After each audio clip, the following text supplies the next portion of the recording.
সম্মানিত সুধী, আচিগারো tour and ট্রাভেলসের পক্ষ থেকে শুভেচ্ছা এবং প্রাণঢালা অভিনন্দন রইল আপনাদের প্রতি এবং অনেক কৃতজ্ঞতা জানাই যে আপনারা আচিগারো ট্যুর অ্যান্ড ট্রাভেলসের সাথেই রয়েছেন।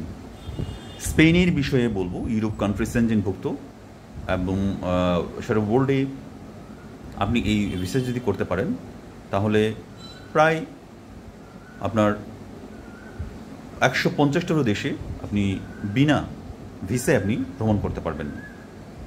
এমনকি বাংলাদেশেও বিনা ভিসায় আপনি আসতে পারবেন এই স্পেনের ভিসা যদি আপনার থাকে। তাহলে কি কি লাগবে আপনার এই স্পেনের ট্যুরিস্ট ভিসা করার জন্য সেটাই আপনাদেরকে আজকে বলবো হাতে কলমে। তো চলুন দেরি না করে সেই চেকলিস্ট আমরা দেখে নিই। স্পেন ভিসার যে চেকলিস্ট, প্রথমে আপনার পাসপোর্ট লাগবে, অবশ্যই আপনার 6 মাস মেয়াদের সময় থাকতে হবে। এরপরে ফটো আপনার 35 mm × 45 mm। এরপরে হচ্ছে ব্যাকগ্রাউন্ড, এটা সাদা থাকবে। এরপর হচ্ছে আপনার NID, Shenzhen visa application form. এরপর হচ্ছে ফাইন্যান্সিয়াল ডকুমেন্টস।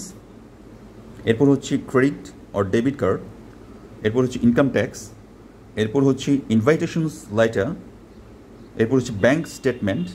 এরপর হচ্ছে professional details such as NOC, visiting card, pay slip. ঠিক আছে, এরপরে আমাদের যেটা লাগবে দেখাচ্ছি। এরপরে হচ্ছে স্যালারি সার্টিফিকেট, ট্রেড লাইসেন্স যদি থাকে। এরপরে লাগবে ট্রাভেল ইন্স্যুরেন্স। এরপরে লাগবে স্পন্সরশিপ লেটার। এরপরে লাগবে কভার লেটার। এরপরে ট্রাভেল হিস্টোরি। এরপরে স্পন্সরশিপ পাসপোর্ট কপি। এরপরে ব্যাঙ্ক সলভেন্সি সার্টিফিকেট। তো এই চেকলিস্টগুলো যদি আপনার থাকে তাহলে আপনি নির্দ্বিধায় স্পেনে ভিসা অ্যাপ্লিকেশন করতে পারবেন।